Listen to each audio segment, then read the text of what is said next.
거룩한 동행이라는 제목의 말씀을 함께 나누겠습니다. 오늘 본문에는 우리가 중간에 쭉 건너뛰긴 했는데 다윗을 도왔던 용사들의 이름이 쭉 나열되어 있습니다.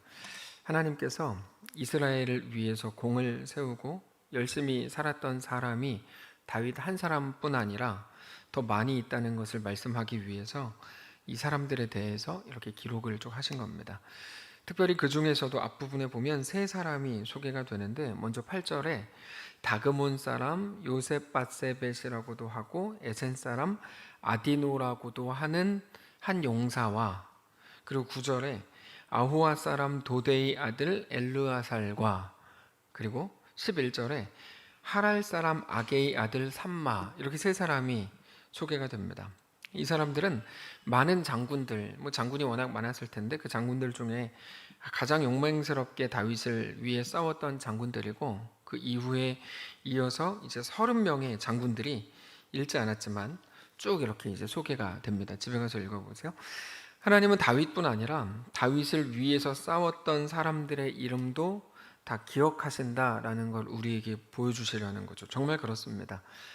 하나님의 종에게 겸손히 그리고 순종하고 그를 위해 애쓴 사람들도 하나님께서 반드시 기억하신다는 이 사실은 오늘 우리 역시 믿음으로 살아가게 될 힘과 원동력이 되는 것은 너무나 분명한 사실입니다. 저는 우리 성도들이 오늘 본문에 나오는 그 장군들처럼 하나님께 기억되는 성도들이 시기를 정말 원합니다. 근데 오늘 본문은 단지 하나님께서 그들의 이름도 기억하셨다, 이것보다 한 차원 더 깊이 들어갑니다. 단지 하나님이 기억하셨다를 넘어서서 모든 사람들이 이스라엘을 위해 애쓰고 열심히 싸웠지만 사실 다윗이 취했던 모든 승리는 그 사람들의 것이 아니라 하나님이 주신 승리였다라는 사실을 반복적으로 강조하고 있는 거죠. 10절을 보시면 이렇게 되어 있습니다. 그가 나가서 손이 피곤하여 그의 손이 칼에 붙기까지 블레셋 사람을 치니라. 그날의 여호와께서 크게 이기게 하셨으므로, 이렇게 되어 있죠. 하나님께서 이기게 하셨다고 분명히 기록되어 있고, 백성들은 돌아와 그의 뒤를 따라가며 노력할 뿐이었더라. 12절도 그래요. 그는 그 밭 가운데 서서 막아 블레셋 사람들을 친지라 여호와께서 큰 구원을 이루시니라. 이렇게 이제 되어 있습니다. 여러분, 모든 승리는 하나님이 주시는 겁니다. 이거에 대한 인정이 오늘 우리에게 너무너무 필요합니다. 이게 어쩌면 우리 교회를 지탱하는 가장 중요한 정신 중에 하나가 될 겁니다. 하나님께서 이루신 구원, 하나님께서 이루신 승리라는 것을 알아야 되는 거죠. 그리고 그 사실 앞에 바싹 엎드려야 하는 겁니다. 우리 스스로에 대한 공로를 주장하려고 하지 말아야 된다는 말입니다. 하나님께서 모든 것이 합력하여 선을 이루시는데 그 모든 것이라고 할 때의 모든 것에 조건이라는 건 없습니다. 그러니까 모든 것이 그럴듯한 것이기 때문에 합력할 수 있고 그렇게 해서 선이 이루어지는 게 아니고, 아무리 못나고 부족해도 그것까지도 합력하게 해서 선을 완성하신다는 거죠. 그래서 이거를 가장 어리석게 푸는 게 우리 합력해서 선을 이루자라는 표어가 가장 어리석은 것이라고 전에 자주 말씀드렸죠. 그 모든 것에 대해서는 조건이 없거든요.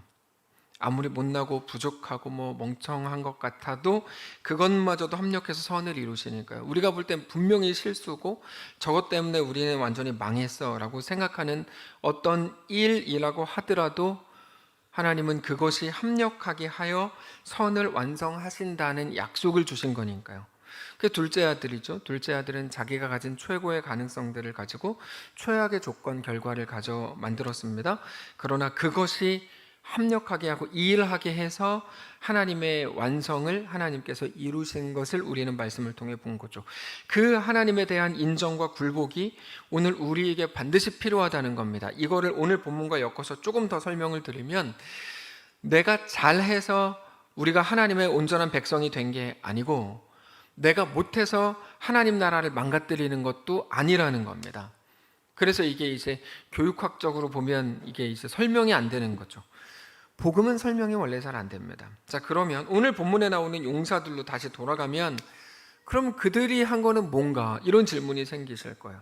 분명히 앞부분에는 용사들 뭐 잘했다 그래놓고 뭐 하나님이 뭐 아무런 조건을 따지지 않고 모든 것이 합력하여 선을 이룬다면 이 용사들은 아무런 의미가 없었던 거 아니냐? 그랬다면 기록하시지도 않았겠죠? 그들은 하나님 앞에서 하나님의 뜻을 따라 신실하게 반응했던 사람들입니다.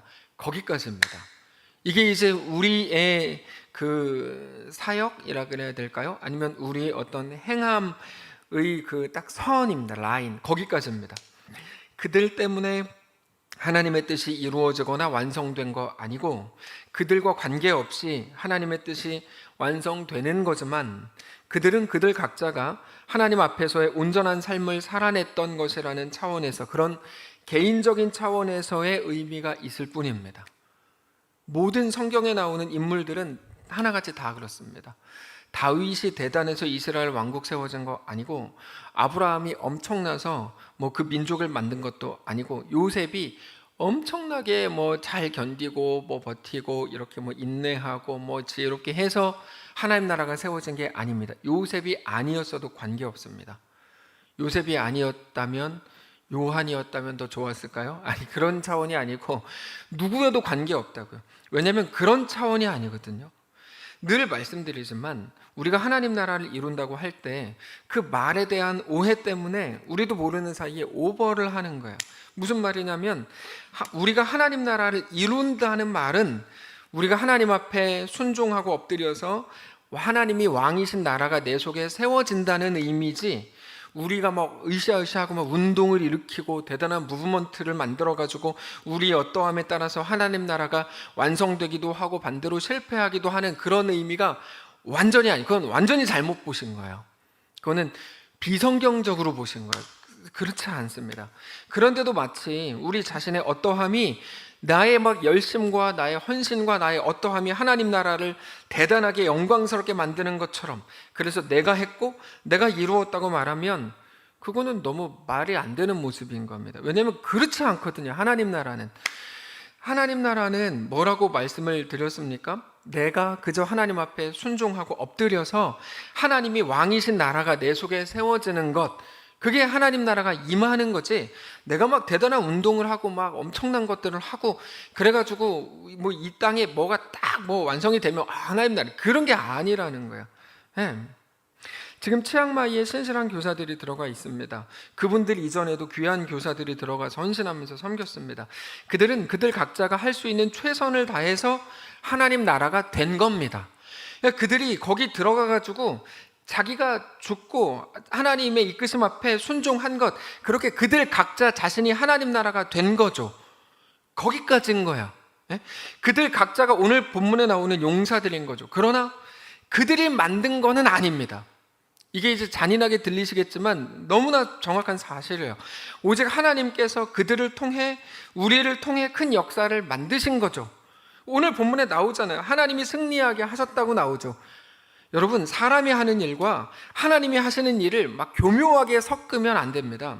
우리 모든 성도들과 우리와 우리 교회와 돕는 동역자들과 저와 교사들과 후원자들 모두가 하나님 나라의 각자의 방식으로 동참하고 있는 것뿐이죠. 모든 일은 하나님이 이루시고 하나님이 완성하십니다. 우리가 아니었으면 못했을까요? 그런 게 어디 있어요? 그런 게 어디 있어요? 누구라도 했죠. 우리는 다만 우리 속에 하나님 나라가 이루어지기를 갈망하는 마음으로 우리가 할 수 있는 최선의 충성으로 반응할 뿐입니다. 그게 이제 우리가 할 역할이라는 거예요. 이거를 구분 못하면, 이게 사실 한국교회가 수십 년간 엄청 오버해왔거든요. 뭐 엄청난 뭐 뭔가를 자기들이 막 만들고 그래서 뭐 엄청난 역사를 막 쓰고 이런 것처럼 오버해왔는데 안 그렇습니다. 우리 각자가 하나님 앞에 순종하는 하나님 나라가 되고 하나님은 하나님 나라를 알아서 이루어 가시는 거예요. 오늘 본문에 나오는 용사들이 그렇습니다. 그들이 어떤 공을 세웠고 뭐 쭉 나오긴 하는데 어떤 업적을 쌓았고, 그런 생각은 요압밖에 안 했습니다. 요압만 그 생각을 했어요. 요압만. 네. 요압은 그래서 뭐라고 규정했습니까? 하나님 나라가 아니고 자기 나라를 세워갔다고 말씀을 드렸잖아요. 그건 자기 나라를 세우는 방식이에요. 아까 찬양을 하는 첫 번째 찬양이 제가 생전 처음 듣는 노래였는데, 그게 그래서 적어놨는데 뭐였더라, 어두운 날 지나가고, 어두운 날 다 지나가고. 제가 저 가사를 이렇게 모르니까 혼자 이렇게 쭉 가사를 보면서 묵상하는데, 죄송합니다, 설교가 수준이 너무 낮고 찬양의 가사가 훨씬 더 복음적이고 수준이 높다는 생각을 계속하게 됐어요. 그래서 더 복음적으로 더 제대로 설교해야겠다라는 생각을 했어요. 물론 저는 아니죠. 이렇게 말하면 안 돼요. 똑같아요. 다 똑같은데 진짜 그래요. 무슨 말이냐면 우리는 너무 그동안 복복 막 이렇게 외쳤던 게 사실이고, 전 너무 부끄러워요. 그런 설교들이 너무 부끄러워요. 이렇게 하면 마치 이 땅에서 복받고 잘되고 부자되고 이게 하나님의 뜻인 것처럼 외쳤던 수많은 소리들이 과 똑같은 이름이 제가 설교자라는 게 전 제가 부끄러워요. 어떻게 복음이라는 이름을 가지고 그렇게 할 수 있었지? 이런 생각을 많이 합니다. 근데 저런 찬양 가사들, 많은 찬양의 가사들은 정말 복음적이거든요. 정말 복음적이에요. 네. 그래서 그렇게 볼 때 이 땅을 하나님께서 이루어 가시는 것이 과연 무엇인가를 아까 찬양하면서 이제 많이 생각하게 됐는데, 여러분, 요압은 하나님 나라를 이룬 게 아니고 자기 나라를 이룬 것뿐입니다. 그런데 다른 용사들은 자기의 업적, 자기의 공을 세운 게 아니고 하나님 앞에서 신실하게 살았을 뿐입니다. 그러니까 자기들의 공을 주장할 게 없죠. 자기들의 공로를 주장할 게 없죠. 그저 하나님 앞에 겸손하고 신실하게 살다가 하나님 앞에 간 것뿐입니다. 자, 우리는 누가 이 일을 했고 누가 저 일을 했고 라고 기억합니다. 중요한 기억입니다. 그런 모든 사람들의 협력과 도움이 없었다면 우리가 보아왔던 어떤 역사들은 쓰여지지 않았을 겁니다. 그러나 거기에 푹 빠져서 어느 순간 자기를 자기도 모르게 높이고 있고, 인정받지 못하거나 칭찬받지 못하는 거에 대해서 안타까워하고 서운해한다면 그거는 최악입니다. 그건 정말 최악입니다. 잘 아시는 것처럼 장로교 기독교 역사에서 절대 빼놓을 수 없는 존 칼빈의 무덤을 어디 있는지 아는 사람이 없다 그러잖아요. 칼빈이 죽기 전에 자기 이름이 숭배될까봐 자기의 무덤 위치를 아무도 모르게 해달라고 말했기 때문이랍니다. 그러나 그렇다고 해서 칼빈의 이름이 지금 완전히 잊혀지지 않았죠. 모든 사람이 기억하고 있습니다. 다만 칼빈 스스로 자기의 이름이 알려지거나 높여지는 것을 경계했던 거죠. 그게 얼마나 위험한 건지 잘 알고 있기 때문입니다. 또 창세기의 11장에 나오는 바벨탑 사건 여러분 기억하시죠? 바벨의 정신의 핵심은 두 가지입니다. 하나는 우리 이름을 알리자, 길이 남기자 이거였고, 또 하나는 온 땅에서 흩어짐을 면하자, 우리끼리 하나가 되자, 힘을 합치자, 그러면 뭐라도 되지 않겠는가? 이 두 가지가 바벨의 정신이었습니다. 이게 지금 한국 교회 안에도 그대로 들어가 있어요. 우리 이름을 알리자, 그쵸? 여기저기 막 신문에다가 교회 이름 알리려고 별짓을 다 하잖아요. 정말 거기다 막 돈 내고 막 왜 그러는지 모르겠어요. 이게 왜 그렇게 해야 된다고 정말 믿는지 이해가 안 되는데 막 그렇게 하고, 또 우리끼리 힘을 합치자, 하나가 되자, 그럼 뭔가를 이룰 것처럼 이루잖아요. 이 두 가지 바벨의 정신이 한국교회 안에 지금 너무 뿌리가 깊은데, 결국 자기들의 이름과 자기들의 뜻을 남기기 위해서 살았던 사람들의 이야기입니다. 지금도 많은 사람들이 그렇게 자기 나라를 세우기 위해서 애쓰고 있는데 다 그렇게 요압이 되려고 하는 거예요. 근데 우리는 그 끝이 어떻게 됐는지 너무나 잘 알아요. 하나님은 결국 그들을 완전히 멸하셨습니다. 자기들이 쌓아 올린 그 모든 탑을 한순간에 무너뜨리셨고 다시는 그렇게 못하게 하셨습니다. 그래서 제가 가장 존경하는 목사님 중에 한 명이 이제 오카는 목사님인데, 그분이 돌아가시기 전에 했던 설교들, 당신들이 모여가지고 내가 천국에서 받을 상이 없으면 어떡하냐 그러면서 막 이렇게 울부짖었던 설교들을 기억해요. 모이지 말라 그랬는데 왜 모였냐 뭐 이런 거죠. 그럼 뭐 오카는 목사님 계실 때 너무 많이 모였으니까. 근데 너무 많은 사람들이 이름을 알리자, 힘을 합치자. 기독교 신앙에서 여러분 이 두 가지가 정말 무서운 거예요. 정말 무서운 겁니다. 그거를 보고 영적 착각이라고 부르는데 항상 경계해야 됩니다. 우리 이름과 우리의 삶은 오직 하나님이 기억하시면 됩니다. 그게 전부입니다. 다른 거 진짜 없습니다. 그래서 예전엔 주보에 담임 목사 이름도 안 썼던 거 여러분 기억하세요? 기억을 못 하시겠죠? 우리는 기억을 못 할 수도 있어요. 근데 이름을 계속 안 쓰다가 자꾸 사람들이 너무 뭐라 그래가지고 어쩔 수 없이 썼어요. 자꾸만 이름 막 올려달라 그래가지고. 근데 여러분, 이름을 올리는 거는 좋은 게 아니에요. 그거 어떻게 감당하려고 그러는지 모르겠어요. 네. 오직 우리의 이름과 우리 삶은 하나님이 기억하시면 됩니다. 우리 삶에 대한 신실한 성실성과 하나님에 대한 믿음이 우리로 하여금 우리가 챙기지 않아도 될 수 있도록 하나님께서 그렇게 만드실 겁니다. 우리는 먼저 그의 나라와 그의 의를 구하면 됩니다. 그러면 다른 모든 것들은 하나님이 알아서 하나님의 방식으로 하나님이 원하시는 것으로 채우실 겁니다. 그래서 제가 좋아하는 찬양 중에 세상이 당신을 모른다 하여도 주님은 그 이름 마음에 새겼네. 세상이 주 이름 모른다 하기에 오늘도 그 이름 열방에 새기리. 귀한 고백이죠. 아까 우리가 읽은 그 3명의 용사들, 여러분 이름 원래 알고 계셨어요? 아무도 모르셨죠. 3명. 2가지 이유 때문이죠. 하나는 우리가 아는 그 이유, 성경을 안 읽었기 때문이겠고, 또 하나는 우리가 이제 하나님의 뜻대로 행했기 때문이에요. 기억하지 말자, 그들의 이름. 그래서 이제 기억을 못 하셨겠죠. 나로 집중됐던 우리의 삶과 말과 생각과 태도가 이제는 내가 아닌 하나님께로 집중되어야 합니다. 자, 다윗은 매우 능력 있는 군인이었고 오늘 본문에 나오는 것처럼 훌륭한 용사들을 많이 거닐고 있었습니다. 근데 그 능력 있고 훌륭한 용사라고 하는 게 어떤 의미인가 하는 게 오늘 본문에 아주 잘 소개가 되는데, 다윗의 훌륭함은 다른 어떤 기능적인 모습을 말하는 게 아니고 하나님 앞에서의 신실함을 말하는 겁니다. 여러분, 다윗의 훌륭함은 다른 거 없습니다. 그냥 하나님 앞에서의 신실함. 그래서 누구죠? 일개 선지자 나단이 죄를 지적할 때 그 앞에 바싹 엎드려고 내가 죽을 죄인입니다 라고 고백했던 거. 사울은 안 그랬거든요. 사울은 어디서 네가 나한테 이렇게 했다면 다윗은 거기서 딱 무릎 꿇고, 이게 이제 하나님 앞에서의 신실함이거든요. 우리가 잘 아는 것처럼 다윗은 신실한 하나님의 백성으로 살았습니다. 그래서 실수하지 않았다는 말이 아닙니다. 다윗 실수했죠, 당연히. 그거랑 상관없는 건 좀 다른 차원인 겁니다. 하나님의 신실한 백성으로 다윗이 살았습니다. 그래서 죄 짓지 않았다는 말이 아닙니다. 그 차원이 다른 말이라고요.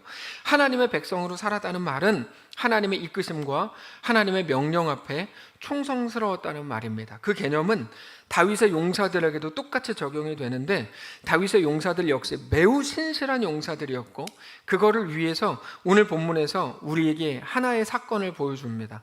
다윗이 블레셋의 군대와 대치하고 있었는데, 다윗은 아둘람 동굴에 본부를 차리고 있었고, 블레셋 사람들은 베들레헴에 진을 치고 있었어요. 다윗의 30용사 속에 속했던 3명의 장군들, 그 오늘 본문에 두목들, 이런 번역은 좀 언제쯤 바뀔려나 모르겠는데, 하여튼 두목들이 이렇게 이제 나왔습니다. 다윗을 찾아왔어요. 다윗이 자기가 어린 시절을 지냈던 베들레헴에 대한 향수를 가지고 있었습니다. 그래서 다윗이 적군 블레셋이 베들레헴에 있다 그러니까 그냥 혼잣말 한 거예요.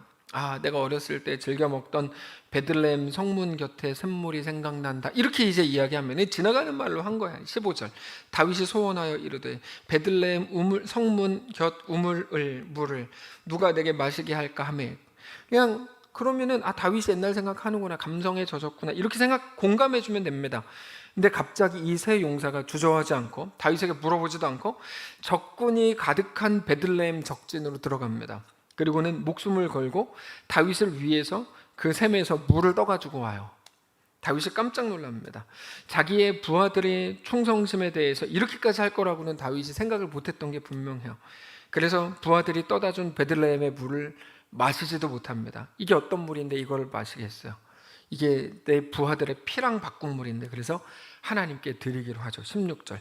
세 용사가 블레셋 사람의 진영을 돌파하고 지나가서 베들레헴 성문 곁 우물 물을 길어가지고 다윗에게로 왔으나 다윗이 마시길 기뻐하지 아니하고 그 물을 여호와께 부어드렸다, 이렇게 되어 있는데, 여기에서 다윗의 후회, 다윗이 잘못한 걸 다음부터 실현하지 말아야지, 아무리 그냥 내 감정이라도 쉽게 말하지 말아야지, 이런 게 보이셨다면 당신은 하수입니다. 하수. 지금 저거는 그 얘기를 보여주려는 게 아니에요.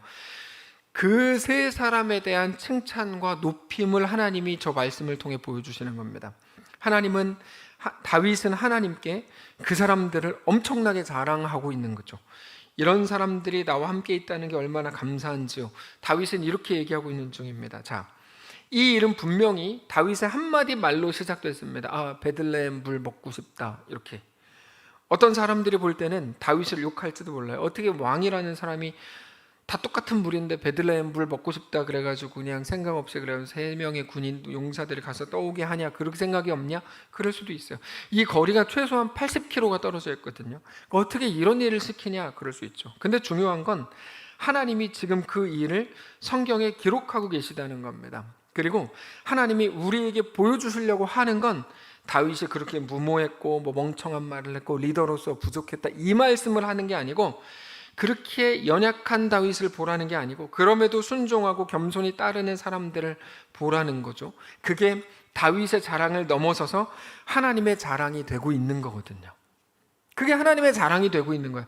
야, 다윗 한 사람이 뭐 놀랍고 대단하고 그게 아니고 다윗과 함께 있었던 이름도 없이 갔던 그 사람들이 어떤 사람들인지 보라. 사탄한테 자랑하시는 것과 똑같죠. 욥을 사탄에게 자랑하잖아요. 욥은 신실하고 그렇게 뭐 이렇게 하나님을 경외하는데, 사탄아 너는 어디를 그렇게 싸돌아다니냐, 이게 이제 원문이거든요. 어디를 그렇게 싸돌아다니냐, 너 내 종 욥을 유의하여 보았느냐, 그거를 오늘 본문에서 똑같이 하고 계시는 겁니다. 이것과 완전히 반대되는 사람이 가룟 유다인데, 가룟 유다의 시선은 완전히 반대입니다. 한 여인이 예수님 앞에서 300데나리온 되는 향유를 깨뜨립니다. 예수님 앞에 향유를 깨뜨려서 부어드렸죠. 가룟 유다가 뭐라 그러죠? 이게 얼마짜린데 그거를 그렇게 쓸데없이 버리냐라고 소리 지르면서 혀를 찹니다. 혼자 똑똑한 척을 다 했죠. 그러나 예수님께서는 그녀는 혼날 일을 한 게 아니라 내 장례를 준비한 거다. 복음이 전해지는 모든 곳에 그녀가 행한 이 일이 함께 전해질 거다, 이렇게 말씀하셨습니다. 그러면서 유다에 대해서는 그는 도둑이다, 이렇게 말씀하셨어요. 합리적이고 실용적인 것은 절대로 자랑할 일이 못 됩니다. 여러분, 성경 어디를 보십시오. 합리적이거나 실용적인 게 자랑거리가 되는지 성경을 통해 확인하십시오. 그렇지 않습니다. 그냥 그거는 당신이 머리를 쓰고 산다는 말인데 절대로 그거는 죽었다 깨어나도 자랑이 될 수가 없습니다. 우리가 가질 유일한 자랑은 성경적으로 보면 충성 한 가지입니다. 그 한 가지입니다. 성경적으로 보시면요, 우리가 자랑할 건 딱 하나, 충성밖에 없어요. 그래서 우리 주님께서도 맡은 자들에게 구할 것, 기도해야 될 것, 간구해야 될 것, 그렇게 성령의 은혜로 반드시 얻어내야 되는 건 바로 충성이다 라고 말씀하셨다는 것을 여러분 기억하셔야 됩니다. 이 일을 보면서 결국에 다윗이 어떻게 고백하는지 보세요. 17절처럼 고백해요. 이르되 여호와여, 내가 나를 위하여 결단코 이런 일을 하지 아니하리이다. 이는 목숨을 걸고 갔던 사람들의 피가 아니니까 하고 마시기를 즐겨 하지 아니하니라. 새 용사가 이런 일을 행하였더라. 무엇과 바꾸었는지가 중요하죠. 그냥 옆에 있던 물 떠오고 이거 베들레헴에서 떠왔어요. 누군가는 분명히 그랬을 거예요. 갑자기 생각이 나네.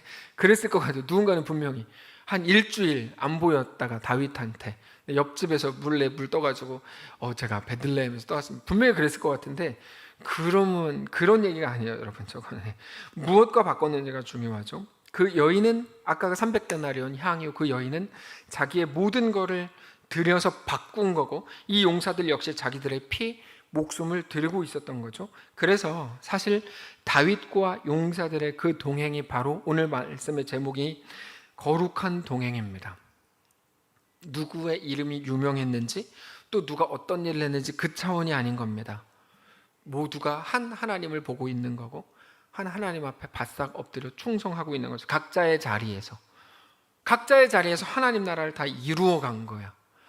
그게 놀라운 거죠. 그게 정말 놀라운 거죠. 막 우리가 막 힘을 합쳐가지고 무브먼트를 하고 막 이렇게 막 하는 게 여러분, 그럴 필요가 없어요. 사실은 그게 아니고 각자의 자리에서 하나님 나라를 이루어 간 거야. 그리고 그들의 하나됨을 보고 거룩한 동행이라고 부르는 거죠. 다윗은 이 물을 마시지도 못했습니다. 그리고는 이 물을 하나님께 드렸죠.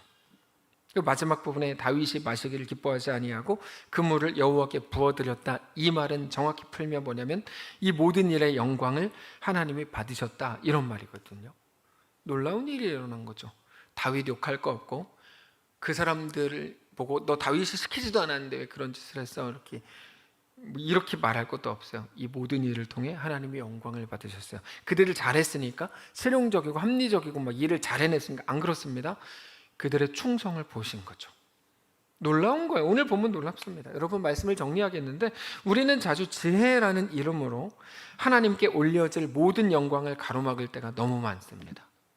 그건 지혜가 아닙니다.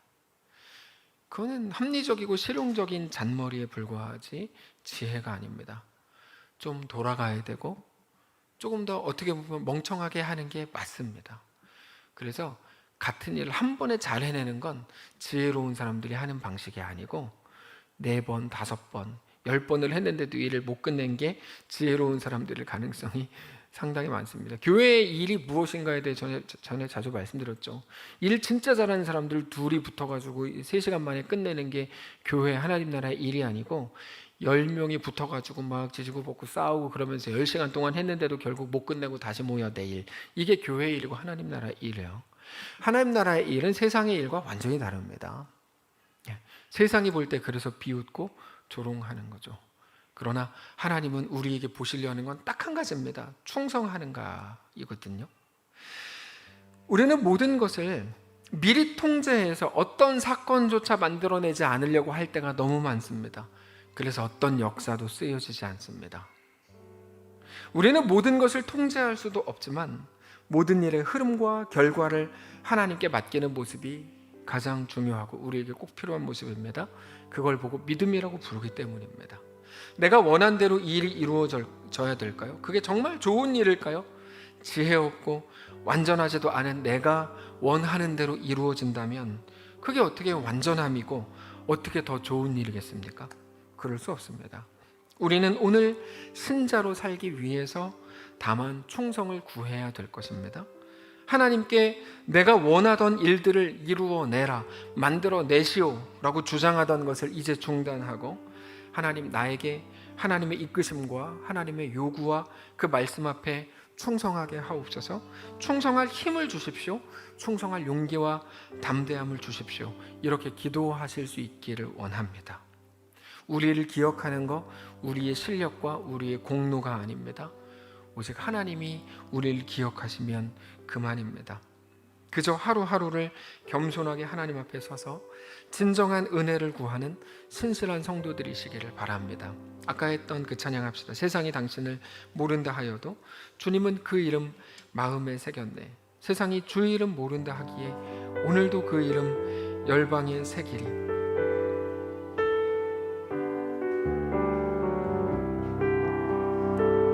함께 이 귀한 가사를 우리 입술로 고백하겠습니다.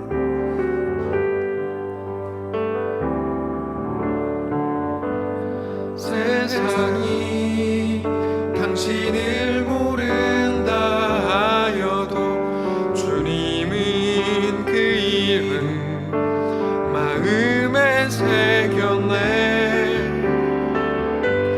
세상이 주 이름 모른다 하기에 오늘도 그 이름 열방에 새기리. 세상이 당신을 모른다 하여도 세상이 당신을 모른다 하여도 주님은 그 이름 마음에 새겼네. 세상이 주 이름 모른다 하기에 오늘도 그 이름 열방에 새기리. 땅의 모든 끝이 주께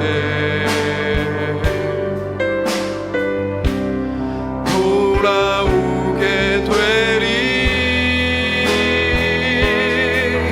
잃어버린 영혼들 향한 아버지의 꿈 당신의 삶을 통해 이루어지리.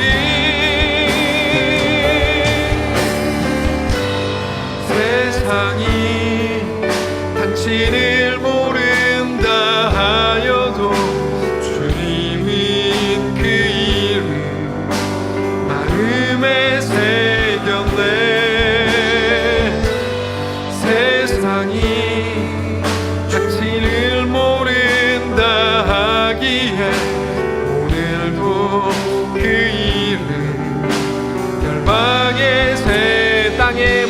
끝이 돌아오게 되리. 땅의 모든 끝이 주께 돌아오게 되리.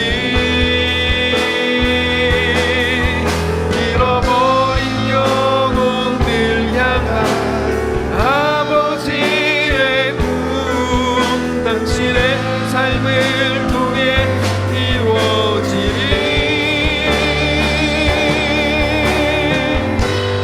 세상이 당신을 모른다 하여도 주님인 그 이름 마음에 새겼네.